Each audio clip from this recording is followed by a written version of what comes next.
Vivatech, c'est aujourd'hui l'événement de référence de la technologie, de l'innovation pour les startups.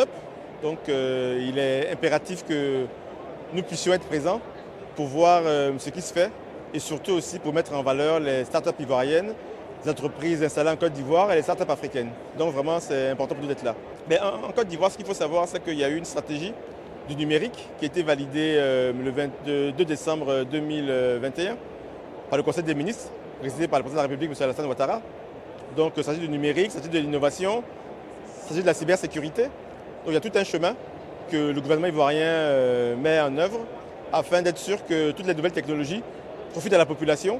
Mais ce qui est important pour nous, c'est vraiment de faire une évolution structurelle de notre économie grâce au numérique et de faire en sorte que la valeur ajoutée apparaisse dans le pays et que nous puissions faire vraiment améliorer la part de valeur et ainsi de suite et faire monter le niveau du numérique dans l'économie de la Côte d'Ivoire. Moi, je suis persuadé que c'est une longue success story. Je suis persuadé. Pourquoi? Parce que l'Afrique était continent d'innovation. La seule chose qui nous manque, c'est de savoir comment faire pour mettre cette innovation en valeur.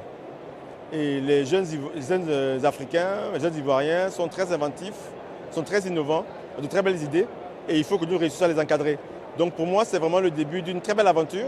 Et je suis persuadé qu'au-delà d'Africatech, au-delà des prix que les Africains vont gagner aujourd'hui, et bientôt, les Africains vont gagner tous les prix au niveau mondial parce qu'ils ont cette capacité, aussi bien que les Chinois, que les Américains, que les Européens, à innover et à faire vivre l'innovation. C'est vrai qu'on doit oser encore plus. On doit vraiment réussir à faire en sorte que nos jeunes puissent vivre de leur intelligence, de leur savoir, de faire en sorte que les jeunes Africains puissent mieux entreprendre.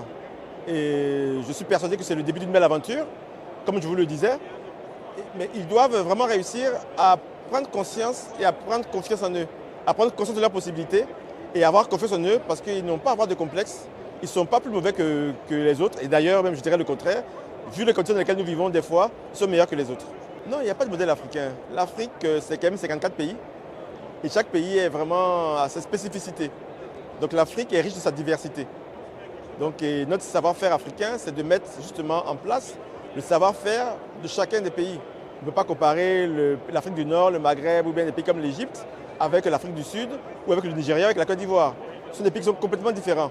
Mais cette volonté africaine doit réellement exister et cette volonté commune de faire avancer l'Afrique doit exister. Et si vraiment nous avons cette volonté, l'Afrique ne sera plus jamais en retard et l'Afrique sera même d'ailleurs en avance. Oui, tout à fait, je le ressens chaque jour en Côte d'Ivoire parce que des fois on peut avoir l'impression que nos femmes sont mises à l'écart. Pas du tout. Les femmes africaines, les femmes ivoiriennes, c'est vraiment la force vive de la nation. Et beaucoup de régions se développent et réussissent grâce aux femmes. Donc il ne faut pas penser qu'en Afrique, les femmes sont mises de côté, bien au contraire. C'est une valeur sûre. Et bien évidemment, beaucoup de politiques veulent faire en sorte de faire encore plus d'autonomie pour les femmes. Mais elles sont très inventives, très innovantes. Et les femmes, c'est vraiment l'avenir de l'Afrique.